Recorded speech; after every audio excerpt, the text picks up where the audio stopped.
We are here today with Mrs. Pathay's cohort, and what we did was invited two guest speakers who are experts in their field to come see us and share with us what they do in the real world outside of these four walls.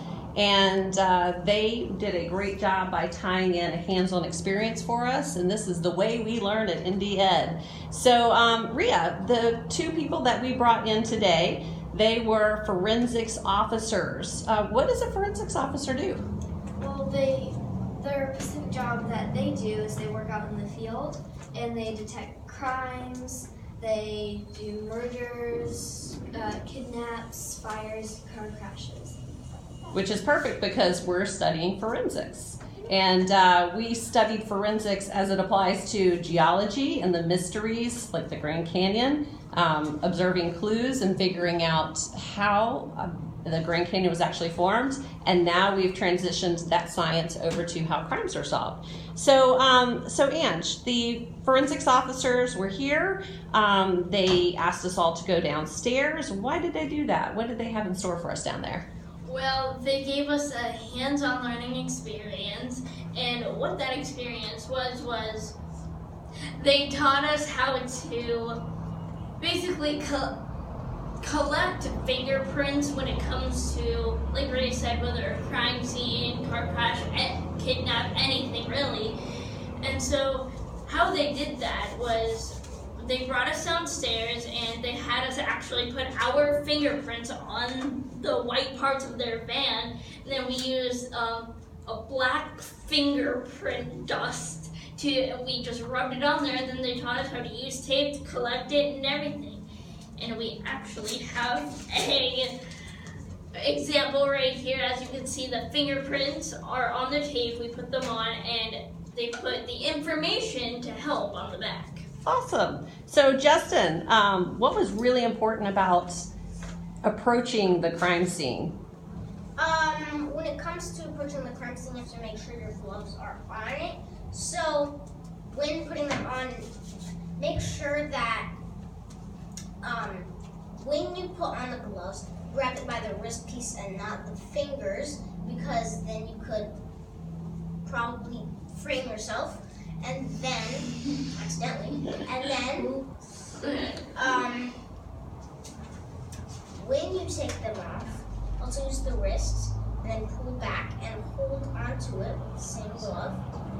So pull it off, and then pull it over so it's one big glove.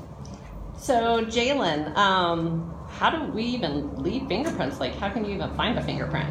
So everybody has their own DNA print.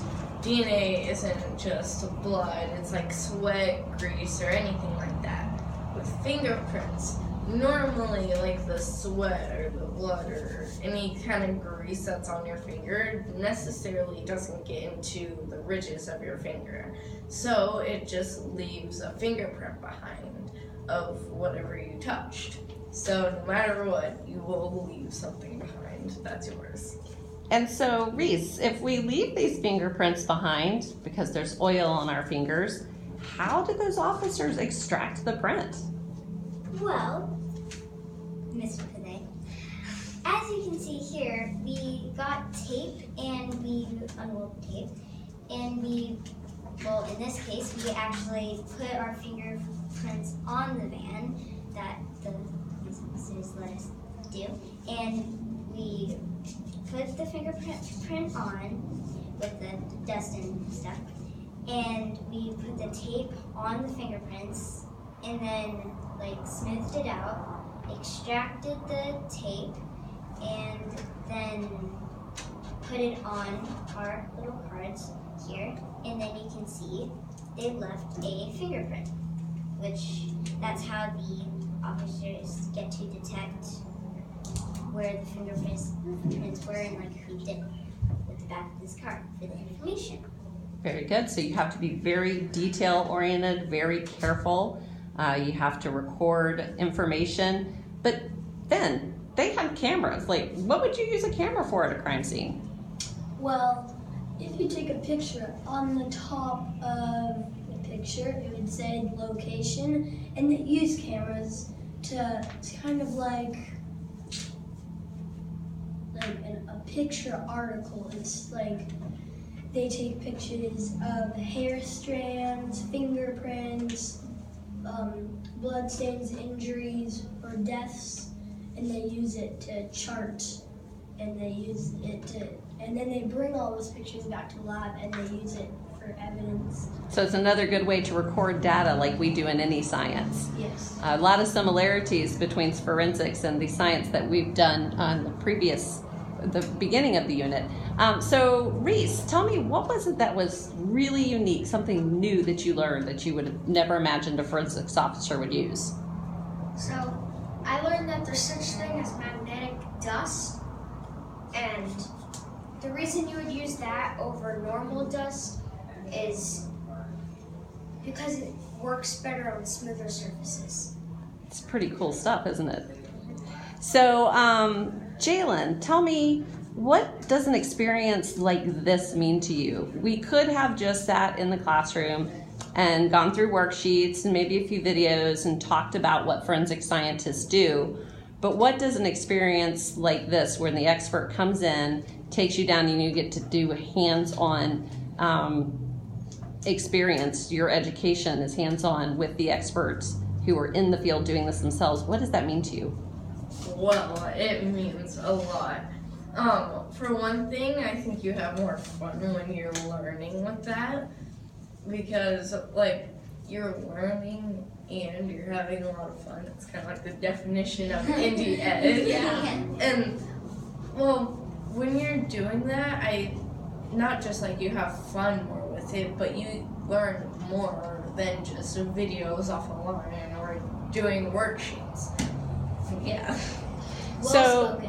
Very well spoken. So was anybody inspired today to become a forensic scientist? Yeah. Pretty cool. So Everybody but just I would have loved to have on video the looks on your faces. You had no idea this was happening today, right? No. So do a little reenactment. What did you think when you saw the forensics officers come in through the front door? I thought we were doing math, not science. We opened it Yeah, to math. Jalen was like going all great. I'm just like, I'm about to are we in trouble? Because like I didn't know what was happening. Pretty exciting stuff. So we are looking forward to taking what both officers shared with us today and using it to continue our forensics unit. And thank you to Mrs. Pathay's cohort for putting together this vlog. Thank you. Thank you. Yeah.